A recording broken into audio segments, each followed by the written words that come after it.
তিনটে জিনিস যখন এক জায়গায় জড়ো হবে তখনই ইবাদত কবুল হবে। কটা জিনিস দয়া করে বলুন? তিনটে জিনিস যখন এক হবে, তিনটে জিনিস যখনই এক হবে সৃষ্টিকর্তা আপনার কথা শুনবে তখনই। যখনই তিনটে জিনিস এক হবে তখনই সৃষ্টিকর্তা আপনার কথা শুনবেন 100%। কি কি শুনে নিন? কথা, কথা, কাজ আর অন্তর। কথা, কাজ, অন্তর, তিনটে এক হতে হবে। আপনি নামাজ পড়ছেন, সূরা ফাতিহা পড়ছেন, ইমাম সাহেব পড়ছে, আপনি শুনছেন। আপনি নামাজ পড়ছেন, কথা বলছেন, কাজও করছেন, কিন্তু অন্তরটা আপনার পড়ে আছে দোকানের ভিতরে।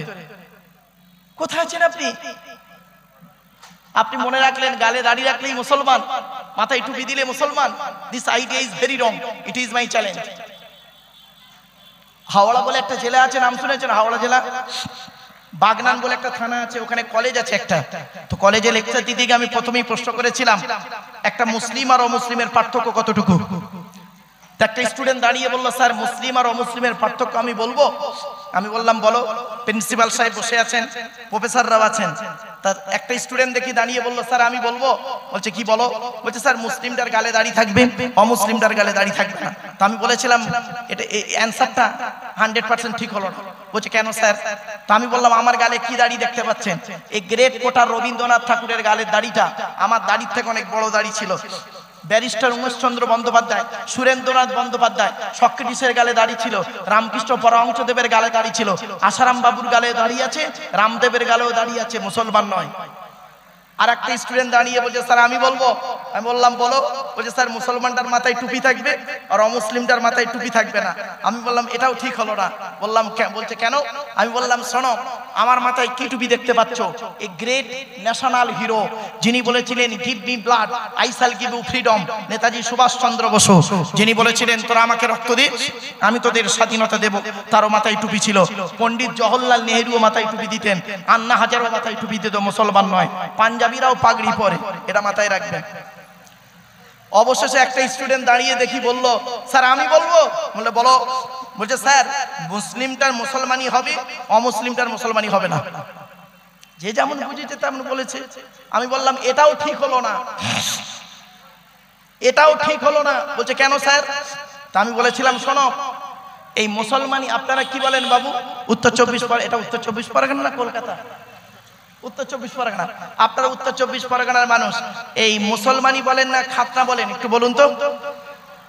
দুটোই বলেন। আচ্ছা আগে চলুন ইতিহাসটা জেনে নিই, এগুলো জানার জিনিস। আপনারা জলসা দেন কেন? এগুলো জানার জন্য। সর্বপ্রথম পৃথিবীতে পুরুষ লিঙ্গের আগাত চামড়া কেটে কে বাদ দিয়েছিল শুনে নিন।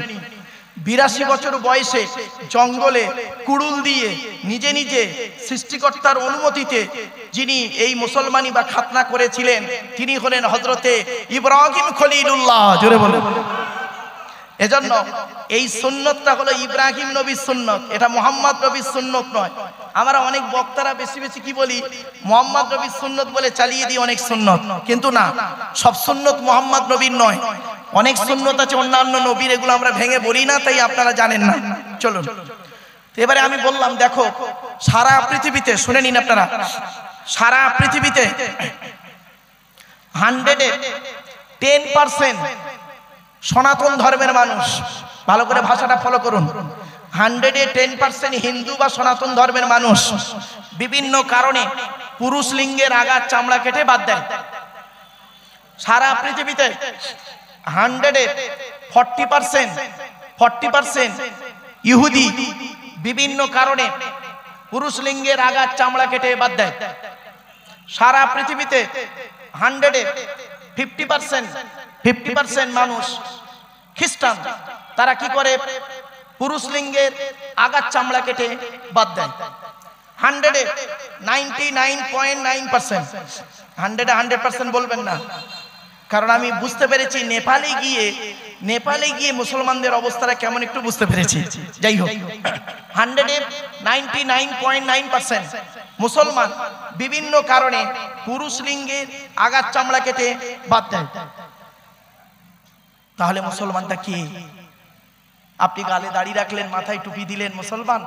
এত সহজ জিনিস নয়, আমাকে ভুল বুঝবেন না দয়া করে। চলুন একটু এগিয়ে যাই।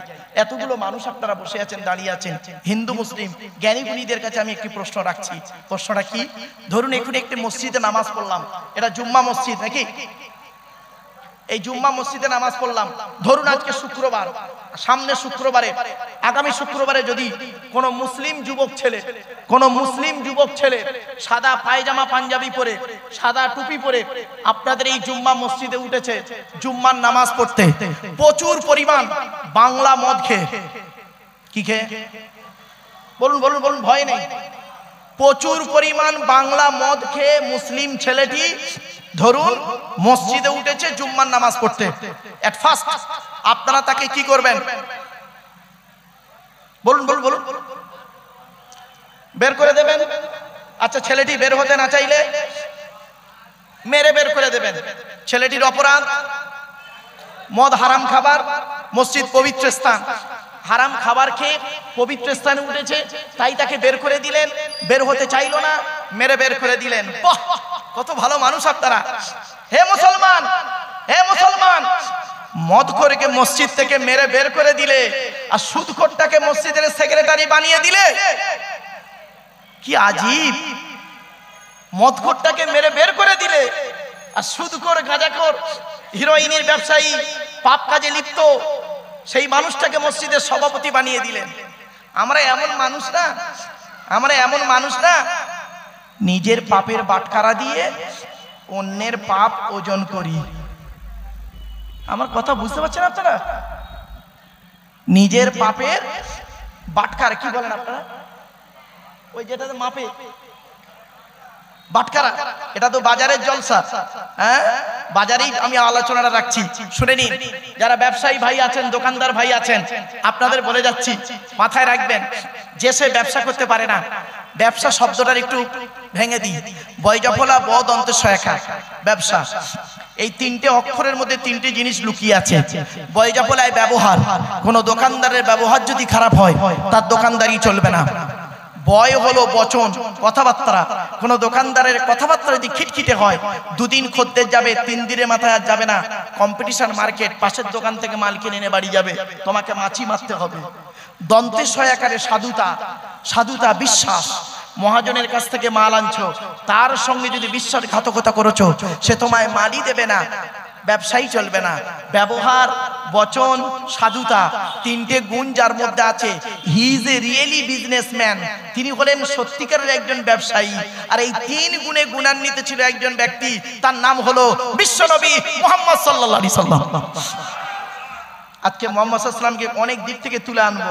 আমার বক্তব্য যদি বুঝতে পারেন আলহামদুলিল্লাহ। চলুন, আমরা এমন মানুষ না, নিজের পাপের বাটখারা দিয়ে অন্যের পাপ ওজন করি। আমরা এমন মানুষ না, দুধওয়ালাকে বলি, দুধ মিল্ক ওয়ালাকে বলি, এই দুধে পানি দিসনি তো, আর মদে পানি মিশিয়ে খায়। দুধওয়ালা, আমরা এমন মানুষ না, দুধওয়ালা লোকের বাড়ি বাড়ি যায়, দুধ কিনে কেউ খেতে চায় না। মদওয়ালা দোকান দিয়ে কদমগাছিতে বসে আছে, হাজি সাহেবের ছেলে রোজার মাসে মোটরসাইকেলে তেল পুড়িয়ে মদ কিনে খেয়ে মারামারি করে থানার মধ্যে লকাবে চুম মেরে বসে আছে। দুধওয়ালা কোথায় গেছিল? কথা বলুন না একটু। বাড়ি বাড়ি গেছিল। আমরা এমন মানুষ না, আমরা এমন মানুষ, চালনি বোঝেন? চালনি ভাই, চালনি বোঝেন? ওই আটা চালে কি বলেন? চালন, তাই তো নাকি? ওই চালন একদিন, আচ্ছা চালনের পেছনে ছিদ্র কটা? অগণিত। আর সূচ বোঝেন? সূচের পেছনে ছিদ্র কটা? একটা। তো চালনি একদিন সূচকে বলছে, এই তোর পিছনে ছিদ্র কেন রে? তা সূচ কি উত্তর দেবে?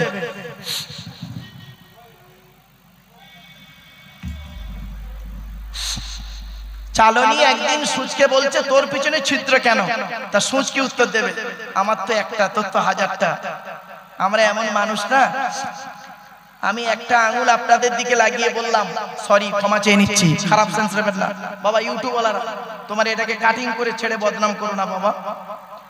আমি আপনাদের দিকে একটা আঙুল লাগিয়ে বললাম আপনি চিটিংবাজ। কটা আঙুল আপনার দিকে? আর তিনটা আঙুল কোন দিকে? টিবিল চিটিংবাজ। বাড়ি থেকে ভাববেন, বাড়ি থেকে ভাববেন। পৃথিবীর সব থেকে কঠিন কাজ কি জানেন? পৃথিবীর সব থেকে কঠিন কাজ হলো নিজেকে নিয়ে সমালোচনা করা, আত্মসমালোচনা করা। পৃথিবীর সব থেকে কঠিন কাজ। আর আত্মসমালোচনা করলে নেকি হয়। আর পৃথিবীর সব থেকে সহজ কাজ কি জানেন? পর সমালোচনা করা, অন্যের সমালোচনা করা। এটা খুব সহজ কাজ, এটা করলে গুনাহ হয়। আমরা নেকি পাপ পুণ্য করতে চাই না, পাপ করতে ভালোবাসি। আমরা নিজের সমালোচনা করি না, অন্যের সমালোচনা করতে ভালোবাসি। এজন্য আরবিতে একটা বাক্য আছে, শুনে রাখুন। মান আরাফা নাফসাহু ফাকাদ আরাফা রাব্বাহু। যে তার নিজের আত্মাকে চিনতে পেরেছে, যে তার নিজের আত্মাকে চিনতে পেরেছে, সে তার রব সৃষ্টিকর্তাকে চিনতে পেরেছে। আগে নিজেকে চিনতে শিখি। চলুন চলুন এগিয়ে যাই। আসছি সৃষ্টিকর্তার আলোচনা করতে গিয়ে আমি বলেছিলাম তিনটে জিনিস আমাদের আলাদা। মনে পড়ছে না? ওখান থেকে আবার ঘুরে ব্যাকে এলাম। তিনটে জিনিস আলাদা কি কি শুনে নিন। এক নাম্বার ব্লাড গ্রুপ আলাদা। দু নাম্বার হলো কি চোখের রেটিনা আলাদা। তিন নাম্বার হলো ফিঙ্গারপ্রিন্ট আলাদা। শুনে নিন। আমেরিকার 10 জন বৈজ্ঞানিক কোরআনের একটা বাক্যকে ভুল বের করতে গেল। আর ভুল বের করতে গিয়ে নিজেরাই ইসলামের কালেমা পড়ে মুসলমান হলো। কি কোরআনে লেখা আছে আলাম নাজআল লাহু আইনাইনি। এর বাংলা অর্থ হলো সৃষ্টিকর্তা বলছেন আমি কি তোদের দুটো চোখ তৈরি করি নাই? জিজ্ঞাসা চিহ্ন। তো আমেরিকার 10 জন বৈজ্ঞানিক তারা কোরআনের এই বাক্যটাকে নিয়ে গবেষণা শুরু করলো। চোখের কথা সৃষ্টিকর্তা কেন বললেন? অবশেষে এটাই সিদ্ধান্তে এলেন যে পৃথিবীতে যত মানুষ জন্মগ্রহণ করেছেন, যত মানুষ পৃথিবীতে এসেছেন, আসছেন, আসবেন, কারোর চোখে রেটিনার সঙ্গে কারোর চোখে রেটিনার কোনো মিল নেই। সঙ্গে সঙ্গে ওই 10 জন বৈজ্ঞানিক ইসলামের কালেমা পড়ে মুসলমান হয়ে গেলেন। কোথায় আছেন আপনি? আপনি কোরআনকে নিয়ে গবেষণা করেছেন? আপনি তো করেননি। কোরআন হলো সৃষ্টিকর্তার বাণী, শুনে রেখে দিন। আজ এই কোরআনকে নিয়ে আজ এতদিন গবেষণা করে বাস্তবটাই তুলে ধরলাম আপনাদের কাছে। আরো অনেক তথ্য দিচ্ছি, দেখুন। চলুন। এরপরে বলা হয়েছে আপনারা আধার কার্ড করেছেন? আচ্ছা, আধার কার্ড করার সময় অফিসাররা আপনাদেরকে দুটো কথা বলেছিল, খেয়াল করে দেখুন তো দেখি। হিন্দু মুসলিম উভয় বলছি। অফিসাররা আপনাদেরকে বলেছিলেন চোখটা বড় করে চাও তো, বলেছিলেন না? এক নাম্বার। দু নাম্বার কি করেছিলেন? বুড়ো আঙুল দুটো নিয়ে একটা কাঁচের উপরে চেপে ধরেছিলেন। 1500 বছর আগে কোরআনে এই কথাটি ইঙ্গিত দেওয়া আছে। জোরে বলুন সুবহানাল্লাহ। তো চোখের তথ্যটা দিয়ে দিলাম। এবার আসছি ফিঙ্গারপ্রিন্টের তথ্যটা শুনুন। কোরআনে কোথায় লেখা আছে? আয়াহসাবুল ইনসানু আল্লান নাজমাআ ইযামা বালা কাদিরিনা আলা আন নুসাউবিয়া বানানা। এই আয়াতটি বাক্যটি কোথায় আছে? পবিত্র কোরআনের 29 নম্বর পারা বা খণ্ডের সূরার নাম সূরা কিয়ামত 4-5 নম্বর বাক্য বা আয়াতে। আচ্ছা, আমি এই ধরনের কথা কেন বলছি জানেন? শুনে নিন। আমি আয়াত বললে মুসলিমরা বুঝতে পারবে কোরআনের আয়াত, আর বাক্য বলছি কেন? অমুসলিম ভাই যারা এসেছেন তারাও বুঝতে পারবেন। এজন্য আমি কথায় কথায় বলবো, কখনো কাকা, কখনো চাচা, কখনো সৃষ্টিকর্তা, কখনো আল্লাহ। খারাপ সেন্স যেন নেবেন না। অনেকে আছে দেখবেন ভুল ধারণা, শিক্ষা দীক্ষা কম থাকলে বাজে কমেন্ট করে ফেলে। আমি কখনো বলবো কি জানেন? জল, কখনো বলবো পানি। খবরদার খারাপ সেন্স নেবেন না। কখনো বলবো সাহাবী, নবীর সাহাবী, আবার কখনো বলবো নবীর সঙ্গী। দুটো জন এক করে ফেলবেন না। কারণ কি? নবীর সাহাবী যখন বলবো মুসলিম ভাইয়েরা বুঝতে পারবেন। আর অমুসলিম ভাই যারা বক্তব্য শুনতে এসেছেন তারা কিন্তু সাহাবী শব্দটা বুঝবেন না। তাদের যদি বলি মুহাম্মদ সাল্লাল্লাহু আলাইহি সাল্লামের সঙ্গী, সঙ্গে সঙ্গে বুঝে নেবে। এজন্য সাহাবী সঙ্গী দুটোই আমি ইউজ করব, খারাপ সেন্স নেবেন না। চলুন এগিয়ে যাচ্ছি।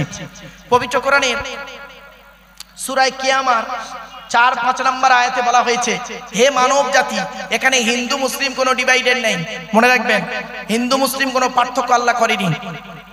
হে মানব জাতি, তোরা কি মনে করেছিস আমরা মরে গেলে পচে গলে হাড় হয়ে যাব, পরকালে সৃষ্টিকর্তা আমাদের তুলতে পারবে না? কখনোই তোরা এই চিন্তা ভাবনা করবি না। আমি সৃষ্টিকর্তা তোদের জানিয়ে দিচ্ছি, পৃথিবীতে যেমন তোদের বুড়ো আঙুলের ছাপ যেমন কারোর সঙ্গে যেমন কারোর কোনো মিল নেই, পরকালে কারোর সঙ্গে কারোর কোনো মিল পাবি না। কোরআনের এই আয়াতকে নিয়ে কে গবেষণা করলো? থাইল্যান্ডে চ্যাং ম্যাং ইউনিভার্সিটি অ্যানাটমি বিভাগের প্রফেসর, বিখ্যাত পণ্ডিত বৈজ্ঞানিক, লোকটার নাম হলো তাথাগত তোজেসান। উনি একজন খ্রিস্টান, হিন্দু নন, মুসলমান নন, খ্রিস্টান। উনি বললেন কোরআনে ভুল আছে। বলল কি ভুল? বলল কোরআনে লেখা আছে বুড়ো আঙুলের ছাপ নাকি কারোর সঙ্গে কারোর কোনো মিল নেই। আমি কোরআনের ভুল বের করে শুনবো। উনি করলেন কি, 1000 মানুষের বুড়ো আঙুলের ছাপ নিলেন, 1 বছর ধরে গবেষণা করে দেখছেন কার সঙ্গে কার মিল আছে। যখন কারোর সঙ্গে কারোর কোনো মিল পেলেন না, ল্যাবরেটরির ভিতরে দাঁড়িয়ে দাঁড়িয়ে ইসলামের কালেমা পড়ে মুসলমান হয়ে গেলেন। আপনি কোথায় আছেন? এই সেই কোরআনকে নিয়ে গবেষণা চলছে সারা বিশ্ব। এবার আসছি কোরআনের পরিচয়টা দিই। কোরআনের পরিচয়, কোরআন হলো আল্লাহর বাণী, সৃষ্টিকর্তার বাণী হলো কোরআন। কোরআন কোনো মানুষের তৈরি পুস্তক নয়, এটা মনে রাখবেন। কোরআনের পরিচয়টা দিই। কোরআন আল্লাহর তরফ থেকে জিবরাইলের মাধ্যমে হযরত মুহাম্মদ সাল্লাল্লাহু আলাইহি সাল্লামের উপরে আরবের মক্কা নগরের নিকটবর্তী একটি গুহাটির নাম হলো হেরা। হেরা নামক গুহাতে 610 খ্রিস্টাব্দে 1 ফেব্রুয়ারি সোমবার, কত খ্রিস্টাব্দ বললাম? 610। তারিখটা কি বললাম? 1 ফেব্রুয়ারি। কি বার ছিল? সোমবার। আজকে তারিখটা কি আছে? 25 জুলাই 2025 সাল, শুক্রবার। আজ বাড়ি যাবেন, বাড়ি থেকে মাইনাস প্লাস করবেন। 610 সাল 1 ফেব্রুয়ারি সোমবার, আর 25 জুলাই শুক্রবার 2025 সাল, মাইনাস প্লাস করবেন, করলেই পেয়ে যাবেন কতদিন আগে কোরআন নাজিল হয়েছে। 610 খ্রিস্টাব্দে 1 ফেব্রুয়ারি সোমবার। কোরআনের প্রথম আয়াত হলো ইকরা, রিড, পড়ো পড়ো পড়ো। আপনারা কি জানেন কোরআনের ভিতরে 82 জায়গায় বিভিন্ন অ্যাঙ্গেলে নামাজের কথা বলা আছে, আর 92 জায়গায় বলা আছে লেখাপড়ার কথা। কত জায়গায়? তা কোন সংখ্যাটা বেশি, 82 না 92? তাহলে লেখাপড়ায় পিছিয়ে কেন? এই জন্যই তো প্রফেট মুহাম্মদ সাল্লাল্লাহু আলাইহি ওয়াসাল্লাম বলেছিলেন উতলুবুল ইলমা মিনাল মাহাদি ইলাল লাহাদ, দোলনা থেকে নিয়ে কবর পর্যন্ত লেখাপড়া শেখো। আপনারা কি জানেন আমরা নামাজের কথা মানুষকে খুব বলি, কিন্তু লেখাপড়ার কথা মানুষকে কম বলি। আফসোস এটাই। কিন্তু কোরআনের 92 জায়গায় আছে লেখাপড়ার কথা, 92 জায়গায় আছে লেখাপড়ার কথা, গবেষণার কথা, চিন্তা ভাবনার কথা। এজন্য আমি আপনাদেরকে অনুরোধ করে বলে যাচ্ছি, আপনারা যেমন মাধ্যমিক, উচ্চ মাধ্যমিক, বিএ, এমএ পাস করাচ্ছেন ছেলেদেরকে যেমন মাধ্যমিক, উচ্চ মাধ্যমিক, বিএ পাস, এমএ পাস, আলেম, হাফেজ, মাস্টার, ডাক্তার, ইঞ্জিনিয়ার, প্রফেসর করাচ্ছেন, সাথে সাথে মেয়েদেরকেও মাধ্যমিক, উচ্চ মাধ্যমিক, BA pass, MA pass, আলেমা, হাফেজা, master, doctor, engineer, professor করাবেন। কারণ কি জানেন? ইংরেজিতে একটা কথা আছে, 1 mother's is equal to 100 teacher. একটা মা হলো 100 জন শিক্ষকের সমতুল্য। একজন পুরুষ যদি শিক্ষিত হয় সে কেবল একাই শিক্ষিত হয়, একজন নারী যদি শিক্ষিত হয় গোটা পরিবারটা শিক্ষিত হয়। ঠিক না বেঠিক? আমরা নারী শিক্ষার গুরুত্ব কম দিয়েছি। অল্প বয়সে মেয়েদের বিবাহ থেকে একটু দূরে সরে থাকবেন। আমি আপনাদেরকে অনুরোধ করছি, অল্প বয়সে মেয়েদেরকে বিয়ে দেবেন না। ম্যাচুরেট বয়স যখন হবে তাদেরকে সেই সময় বিবাহ দিন, সঠিক সময়ে মেয়েদের বিবাহ দিন। অল্প বয়সে বিবাহ দিয়ে মেয়ের জীবনটা ঝুঁকিতে যাবে, আর যে বাচ্চাটা ওর গর্ভে আসবে তারও জীবনটা ঝুঁকিতে যাবে। অনুরোধ করে আপনাদের এই কথাগুলো বলে যাচ্ছি, বাড়ি থেকে একটু মূল্যায়ন করবেন। চলুন এগিয়ে যাচ্ছি। এরপরে সৃষ্টিকর্তা বলছেন, হে পৃথিবীর মানুষ, আমি তোদেরকে একটু বুদ্ধি দিলাম। সৃষ্টিকর্তা বলছেন তোদের একটু মাথায় বুদ্ধি দিলাম, সেই বুদ্ধি নিয়ে তোরা পৃথিবীতে কি করলি? একটা মেশিন তৈরি করলি। মেশিনটার নাম দিলি কি? ফ্রিজ। তোদের তৈরি ফ্রিজের পানি খেলে থাইরয়েড বেড়ে যাওয়ার সম্ভাবনা বেশি। তোদের তৈরি ফ্রিজের গুণাগুণ কি? গরমকে ঠান্ডা করিস, ঠান্ডাকে 0 ডিগ্রি নিচে নামিয়ে বরফ জমিয়ে দিস। তোদের তৈরি ফ্রিজটা মাটির উপরে বসানো থাকে, তোদের তৈরি ফ্রিজটা কারেন্ট ছাড়া চলে না। আর আমি সৃষ্টিকর্তা পৃথিবীতে একটা ফ্রিজ তৈরি করেছি, আমার তৈরি ফ্রিজটা মাটির তলায় বসিয়ে রেখেছি। আমার তৈরি ফ্রিজের নাম হলো শীতকাল আর গ্রীষ্মকাল। শীতকাল আর গ্রীষ্মকাল, গরমকালে যত কলে পাম্প করবি আমি আল্লাহ আমার তলার ফ্রিজ থেকে ঠান্ডা ঠান্ডা পানি বের করব। আর শীতকালে যত কলে পাম্প করবি আমি আল্লাহ আমার তলার ফ্রিজ থেকে গরম গরম পানি বের করব। আচ্ছা, আল্লাহর পরিচয় কটা বললাম? 4টে। নবীদের পরিচয় 3টে। এবার আসছি আমাদের পরিচয়। আমাদের পরিচয় টোটাল কোরআনের মধ্যে আছে মাত্র 2টি। তো আজকে যদি আমি আপনাদেরকে টু দি পয়েন্টের উপরে, শর্ট টাইমের ভিতরে টু দি পয়েন্টের উপরে আল্লাহর পরিচয় 4টি, নবীদের পরিচয় 3টি, আমাদের পরিচয় 2টি, এই 3টে বিষয়ে যদি বোঝাতে পারি তাহলে কষ্ট করে আমার আশাটাও সার্থক আর জলসা দেওয়াটাও সার্থক। চলো নাম্বার 4, 4 নাম্বার টপিকস, দি হোলি কোরআন ভার্সেস মডার্ন সায়েন্স। একদিকে রাখবো আধুনিক বিজ্ঞান, অপর দিকে রাখবো কোরআনুল কারীম এবং দি হোলি কোরআন রাখবো, সাথে রাখবো tradition of prophet Mohammad Mustafa সাল্লাল্লাহু আলাইহি সাল্লাম। অর্থাৎ কোরআন হাদিস একদিকে থাকবে আর আধুনিক বিজ্ঞান একদিকে থাকবে। 4 নাম্বার টপিকস। 5 নাম্বার টপিকসটি আলোচনা রাখবো। আপনারা জানেন এটি মহরম মাস এখনো চলছে, ঠিক না বেটি? তো মহরম মাস সম্পর্কে আপনাদের কাছে কিছু আলোচনা রাখবো। আমাদের কনসেপ্ট হলো, ধারণা হলো কি জানেন, যে মহরম মাসটা উঠলেই আমরা ধারণা করি মহরম মাসের 10 তারিখে হযরতে হুসাইন রাদিয়াল্লাহু তাআলা আনহু কারবালার প্রান্তরে শহীদ হয়েছিলেন। এই ঘটনাটাকে আমরা মানুষের কাছে করুণ ভাবে তুলে ধরি, আর সত্যি করুণ ভাবে তুলে ধরি, আর সত্যি করুণই এটা। তো এই ঘটনাটাই শুধু কেবলমাত্র আমরা মানুষকে জানিয়েছি, কিন্তু না, মহরম মাসের 10 তারিখে এই পৃথিবীর শুরু থেকে শেষ পর্যন্ত 313টি ঘটনা ঘটবে। কত? 313টা ঘটনা ঘটবে।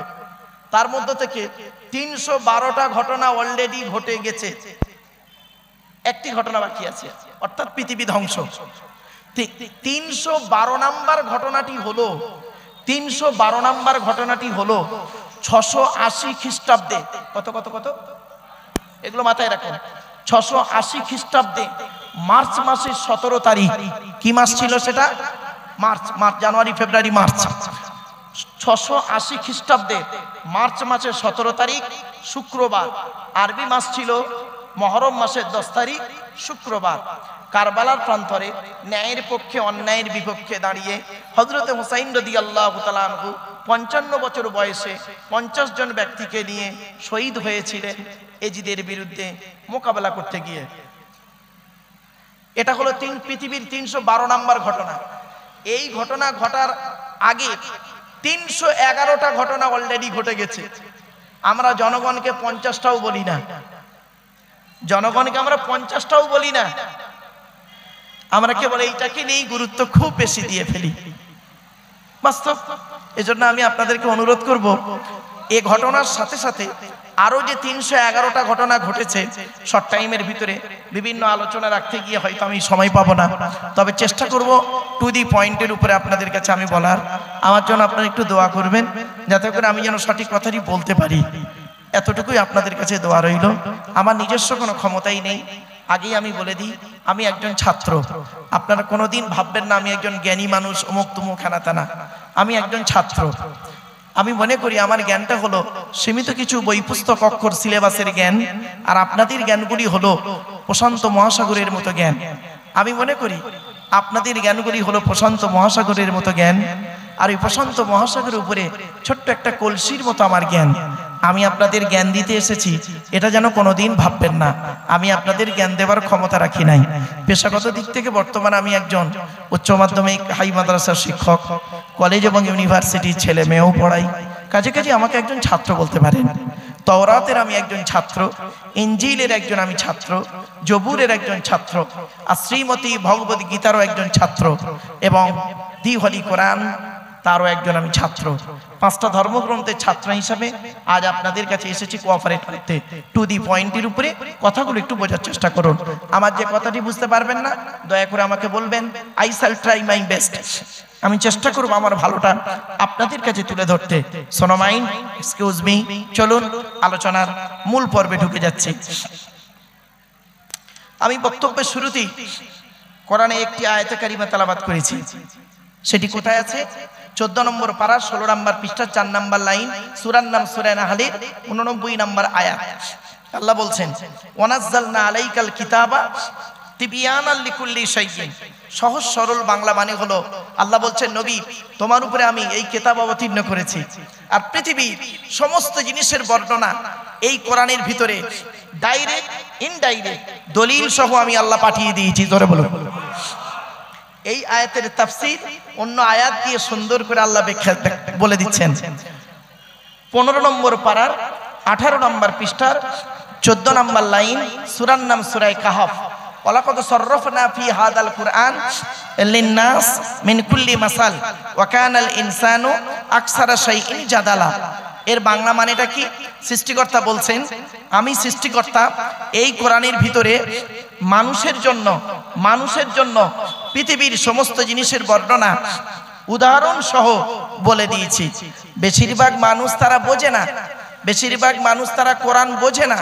ওয়াকানাল ইনসানু আকসারা শাইইন জাদালা। বেশিরভাগ মানুষ কোরআন বোঝে না, তাই নিজেদের মধ্যে মারামারি ঝগড়ায় লিপ্ত হয়ে যায়। আপনারা কি জানেন এই কোরআনকে নিয়ে সারা পৃথিবী গবেষণা করছে? America, London, France, Britain, Japan, Jordan, জার্মানির ঠান্ডা করে বসে বসে কোরআনকে নিয়ে গবেষণা করছে। কারা করেছে? Humphry Davy, Michael Faraday, Einstein, Isaac Newton, doctor Maurice Bucaille, mister Cook, mister Jabiri, mister Campbell, Raja Rammohan Roy, Ishwarchandra Vidyasagar, Rabindranath Tagore, Acharya Jagadish Chandra Bose, Francis Drake, Williams Keith Moore, Williams Harvey, Thomas, George Bernard, এরা কোরআনকে নিয়ে গবেষণা করলো। আমরা কি করলাম? আমরা কিছু মৌলবি, সকলে নয়, আমরা কিছু মৌলবি কি করলাম? এই কোরআনটাকে নিয়ে কি করলাম? কিভাবে ইউটিলাইজ করলাম? তেল পড়া, পানি পড়া, ওয়াজ করা, খতম পড়া, তাবিজ পড়া, ঘর বন্ধ করা, আর নিজেদের মধ্যে মারামারি করা। কিরকম নিজেদের মধ্যে মারামারি? এই দেখুন, টুপির মারামারি, জামার মারামারি, গোল টুপি, লম্বা টুপি, চেরা জামা, ফাড়া জামা, তবলিগ, ফুরফুরা, বেরেলি, ওয়াহাবি, জামাত ইসলামী, আহলে হাদিস, বুকে হাত বাঁধা, নাভির নিচে হাত বাঁধা, জোরে আমিন বলা, আস্তে আমিন বলা, আরে মোনাজাত করা না করা, কিয়াম করা না করা, এ ওর বলে কাফের, ওর বলে কাফের। ঠিক না বেটি? এজন্য আমি আপনাদেরকে অনুরোধ করব, এই বিষয়গুলোকে আমি একটু এড়িয়ে যাই। ভারতবর্ষ, নেপাল, বাংলাদেশ, 3টে দেশে যেখানেই আমি লেকচার দিতে যাই, এই বিষয়গুলোকে আমি একটু এড়িয়ে যাই। কেন? এগুলো মতভেদী মশলা, নিজেদের মধ্যে ঝামেলা তৈরি হয়। এজন্য আমাকে এই প্রসঙ্গে কোনো আলোচনা আমি করি না, আল্লাহ না করায়। আমি চেষ্টা করি এগুলোর ঊর্ধ্বে একটু আলোচনা করতে। চলুন এগিয়ে যাচ্ছি। আজকে আমাদের আলোচনা হলো, প্রথমে আলোচনা হবে সৃষ্টিকর্তার পরিচয়। আল্লাহর পরিচয় হলো কটি বাবা বলেছিলাম, মনে আছে? 4টি। কি? আল্লাহ নিজেই বলছেন কুল। কি বললাম? কুল। কুল নয়, কয় হর্ষউলা কুল, কয় বয় হর্ষউলা কুল। দুটো কুলের মধ্যে পার্থক্য আছে, উচ্চারণের পার্থক্য হলে মানেও পার্থক্য। আমার মুসলিম ভাই যারা এসেছেন, মুসলিম বাবাজি ভাইয়েরা যারা এসেছেন, একটু শুনে যান। আমরা নামাজ পড়তে গিয়ে কতগুলো ভুল করি দেখুন। নামাজ পড়তে গিয়ে কি বলি? ছোট্ট একটি সূরা আছে কোরআনের, ইন্না আতাইনাকাল কাউসার ফাসাল্লি লিরাব্বিকা ওয়ানহার। ওয়ানহার, এই গলার ভেতর থেকে এটা উচ্চারণ করবে, ফাসাল্লি লিরাব্বিকা ওয়ানহার। এর মানে হচ্ছে, নবী তুমি তোমার রবের জন্য নামাজ পড়ো, ওয়ানহার, এবং কুরবানি করো। হাই হুতি, ওয়ানহার নয়, হাই হাওয়াজ নয়, হাই হুতি। এই গলার ভেতর থেকে এটা উচ্চারণ করবেন, ফাসাল্লি লিরাব্বিকা ওয়ানহার। এর মানে হচ্ছে, নবী তুমি তোমার রবের জন্য নামাজ পড়ো, ওয়ানহার, এবং কুরবানি করো। আর আমরা উচ্চারণ করি কি? ফাসাল্লি লিরাব্বিকা ওয়ানহার। এর মানে শুনবেন, নবী তুমি তোমার রবের জন্য নামাজ পড়ো, ঝোড়া কোদাল নিয়ে খাল কাটো। কোথাকার মানে কোথায় গেল? আরো দেখেন, রাগ করবেন না কেউ। নামাজ পড়তে গিয়ে আরেকটা মারাত্মক ভুল করি। সে ভুলটা কি? আলহামদুলিল্লাহ রাব্বিল আলামিন। আলহামদু। আমি অনুরোধ করছি মুসলিম ভাইদেরকে, আপনারা কোরআন যখন পড়বেন সঠিক সহি করে পড়ার চেষ্টা করবেন। মসজিদের ইমাম সাহেব এলাকার আলিমুল আমাদের কাছে বসে একটু শুদ্ধ করে কোরআন পড়ার চেষ্টা করবেন। আলহামদুলিল্লাহ, আলহামদু নয়, আলহামদুলিল্লাহ। এর মানে হচ্ছে সমস্ত প্রশংসা আল্লাহ তোমার। আর আমরা উচ্চারণ করি কি আলহামদুলিল্লাহ, এর মানে শুনবেন সমস্ত ছেঁড়া জামা কাপড় আল্লাহ তোমার। আর একটা উদাহরণ দিচ্ছি, আপনারা রমজান মাসে, মুসলিম ভাইরা, রমজান মাসে যে খাবারটা আপনারা খান তাকে কি বলেন? আরে বলুন না একটু। রমজান মাসে ভোরের বেলা যে খাবারটা খান তাকে কি বলেন? জোরে বলুন। জি না, শব্দটা সেহেরি নয়, শুনে নিন, শব্দটা সেহেরি নয়, শব্দটা হলো সাহারি।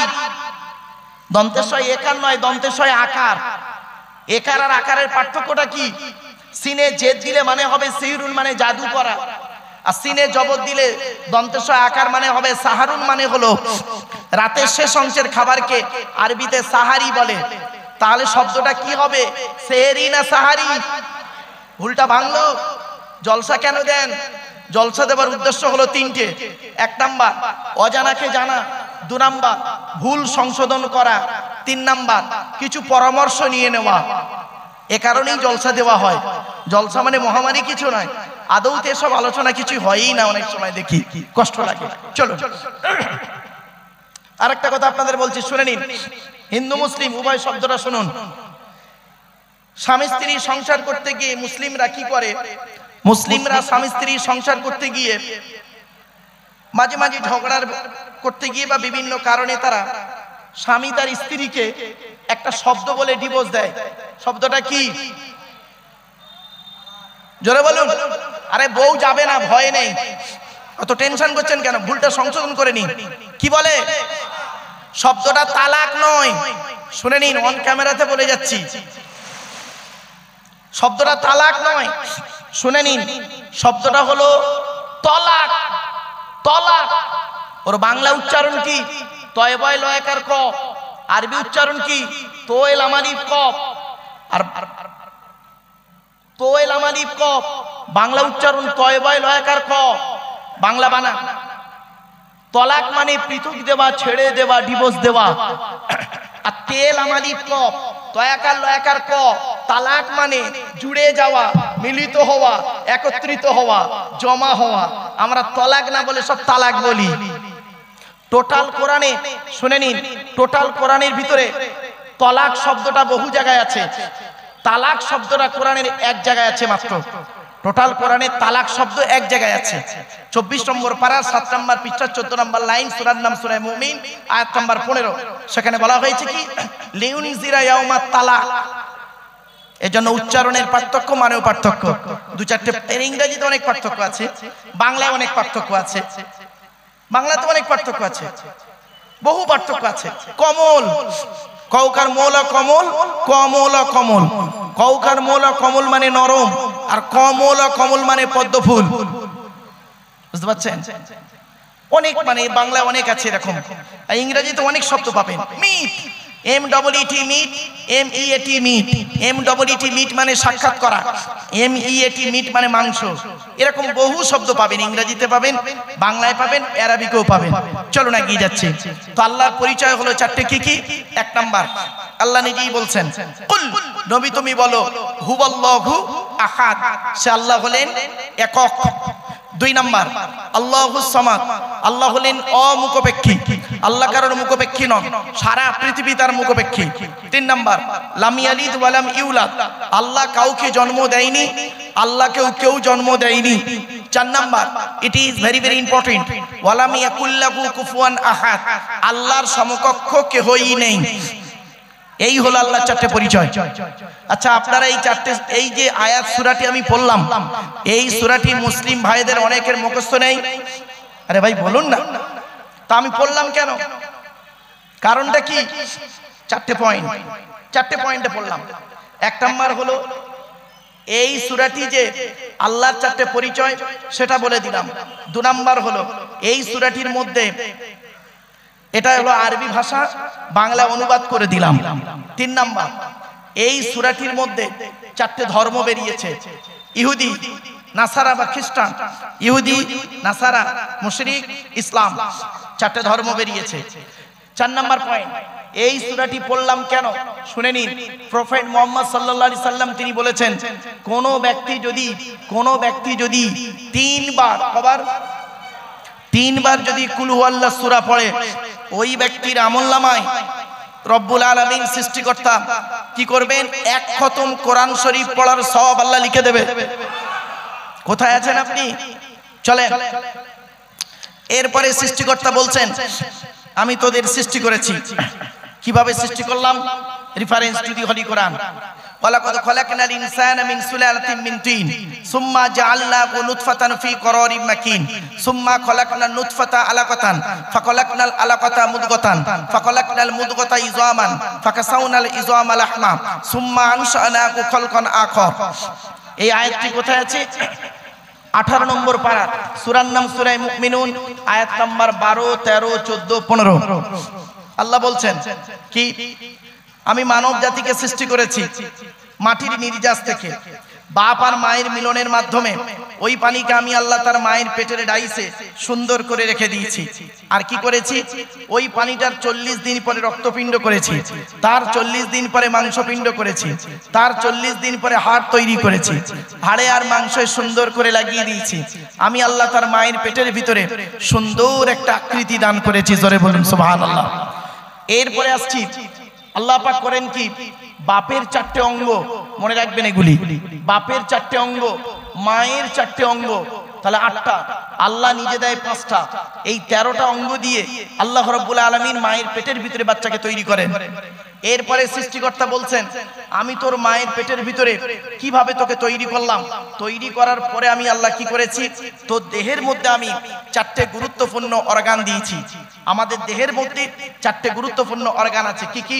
এই 4টের একটা যদি খারাপ হয়ে যায়, আপনি 100% মারা যাবেন। হিন্দু মুসলিম সকলকে অনুরোধ করে বলছি, আপনারা এই 4টে অঙ্গ ঠিক রাখুন নিজের দেহের ভিতরে। কি কি? 1 number brain, 2 number heart, 3 number liver, 4 number kidney. বাড়ি থেকে ভাববেন। এরপরে সৃষ্টিকর্তা বলছেন, তো দেহের মধ্যে আমি 9টা ছিদ্র দিয়েছি। আমাদের দেহের মধ্যে 9টা ছিদ্র আছে। 9টা ছিদ্র কি কি? 2 চোখ, 2 নাক, 2 কান, 1টা গাল সামনে পেছনে। এই 9টা ছিদ্রে যে কোনো একটা ছিদ্র দিয়ে সৃষ্টিকর্তা ফেরেশতার মাধ্যমে আত্মা বের করে নেয়।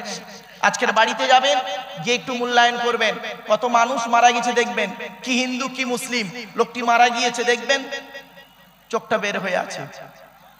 লোকটি মারা গেছে দেখবেন গালটা হাঁ করে আছে। লোকটি মারা গেছে দেখবেন ঘাটটা বেঁকে আছে, হাতটা খিচে আছে। লোকটি মারা গেছে দেখবেন, দেখলে মনে হবে লোকটা ঘুমিয়ে আছে। কিভাবে মরতে চান? কিভাবে মরতে চান? যদি ঈমান নিয়ে মরতে চান, দয়া করে এখানে এই কথাগুলি বলছি, দয়া করে একটু শুনে আমল করে বাড়ি যান, প্র্যাকটিক্যাল করুন। লাভ হবে, লস হবে না, মনে রাখবেন। চলুন এগিয়ে যাচ্ছি। এরপরে সৃষ্টিকর্তা বলছেন, তোর দেহের মধ্যে আমি 3টে জিনিস আলাদা করেছি। কটা? আমাদের দেহের মধ্যে 3টে জিনিস আলাদা। কি কি?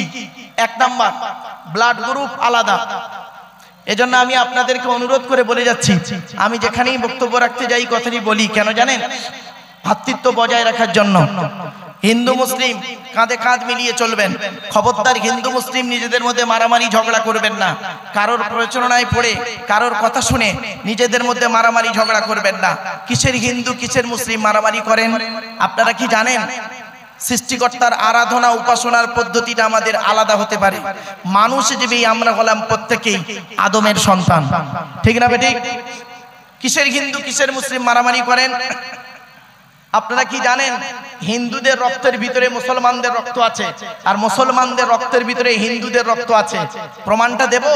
আপনাদের এলাকায় ব্লাড ডোনেশন ক্যাম্প হয়, রক্তদান শিবির হয়, তো ব্লাড যখন নেওয়া হয় তখন বলা হয় নাকি, এই ও হিন্দু ওর রক্ত আলাদা কর, ও মুসলিম ওর রক্ত আলাদা কর, বলে নাকি?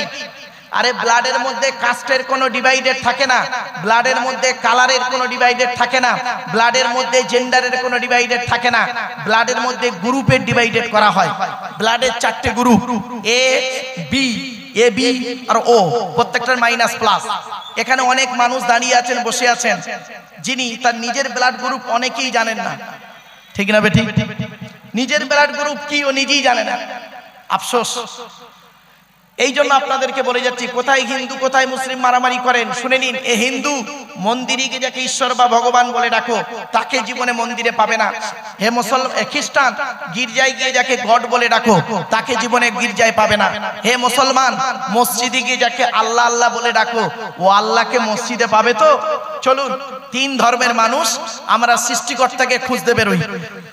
আল্লাহ নিজেই বলছেন কোরআনে 26 নম্বর পারা, আমি রেফারেন্স দিয়ে যাচ্ছি, 26 নম্বর পারা বা খণ্ডে 18 নম্বর পৃষ্ঠা প্রথম নম্বর লাইনে সূরার নাম সূরা কফের মধ্যে বলা হয়েছে, ওয়ালাকাদ খলাকনাল ইনসানা ওয়া না'লামু মা তুওয়াসবিসু বিহি নাফসুহু ওয়া নাহনু আকরাবু ইলাইহি মিন হাবলিল ওয়ারিদ। আল্লাহ পাক বলছেন, হে মানব জাতি, আমি তোদের সৃষ্টি করেছি, তোদের মনের মধ্যে ভালো মন্দ যা কিছু আছে আমি সব জানি। তোরা যেন কোনোদিন ভাববি না আমি সৃষ্টিকর্তা অনেক দূরে। না না না, আমি সৃষ্টিকর্তা তোর ঘাড়ের শিরার নিকটবর্তী। একবার অন্তরে অন্তঃস্থল থেকে আমাকে আল্লাহ বলে ডাক দে, আমি আল্লাহ তোর ডাকে সাড়া দেব। ওয়াইদা সালাকা ইবাদি আন্নী ফাইন্নী করিব উজিবু দাওয়াতাদ দাঈ ইযা দাআন ফালিয়াস্তাজিবুলি ওয়ালিউমিনু বি লাআল্লাহুম ইয়ারশুদুন। 2 নম্বর পারা 7 নম্বর পৃষ্ঠার 8 নম্বর লাইন, সূরার নাম সূরা বাকারার মধ্যে সৃষ্টিকর্তা বলছেন, আমাকে ভুল বুঝবেন না, সৃষ্টিকর্তা বলছেন ওয়াইদা সালাকা ইবাদি, আমার বান্দারা যখন আমার প্রসঙ্গে নবী তোমাকে জিজ্ঞাসা করবে, তুমি শুধু এতটুকুই বলো আন্নী ফাইন্নী করিব, আমি সৃষ্টিকর্তা ওর খুবই নিকটে আছি। উজিবু দাওয়াতাদ দাঈ ইযা দাআন, যে আমাকে আন্তরিকতার সঙ্গে ডাকে আমি তার ডাকে সাড়া দিই। জোরে বলুন। আদম নবী 950 বছর 1000 বছর ডেকেছেন, আল্লাহ তার ডাকে সাড়া দিয়েছেন। আদম আলাইহিস সালাম গন্ধম ফল খাবার পর থেকে 350 বছর কম বেশি কেঁদেছেন, আল্লাহকে ডেকেছেন, আল্লাহ তার ডাকে সাড়া দিয়েছেন। নুহু বলে একজন নবী 950 বছর ডেকেছেন, তার ডাকে আল্লাহ সাড়া দিয়েছেন। লূত বলে একজন নবী, তার ডাকে সাড়া দিয়েছেন। ইব্রাহিম বলে একজন নবী আগুন কুণ্ডের ভেতর থেকে ডাক দিয়েছে, আল্লাহ তার ডাকে সাড়া দিয়েছে। ইসমাঈল নবী তিনিও ডেকেছেন, তার ডাকে আল্লাহ সাড়া দিয়েছে। ইয়াকুব নবী অন্ধ অবস্থায় আল্লাহকে ডেকেছেন, আল্লাহ তার ডাকে সাড়া দিয়েছেন সৃষ্টিকর্তা।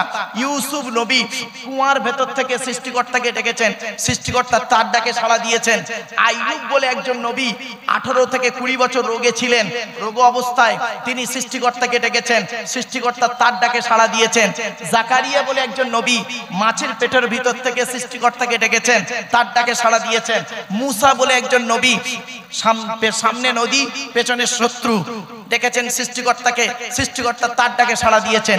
ঈসা বলে একজন নবী, তিনি ডেকেছেন সৃষ্টিকর্তাকে, সৃষ্টিকর্তা তার ডাকে সাড়া দিয়েছেন। শুধু তাই নয়, মুহাম্মদ সাল্লাল্লাহু আলাইহি সাল্লাম তিনিও ডেকেছেন সৃষ্টিকর্তাকে, সৃষ্টিকর্তা তার ডাকে সাড়া দিয়েছেন।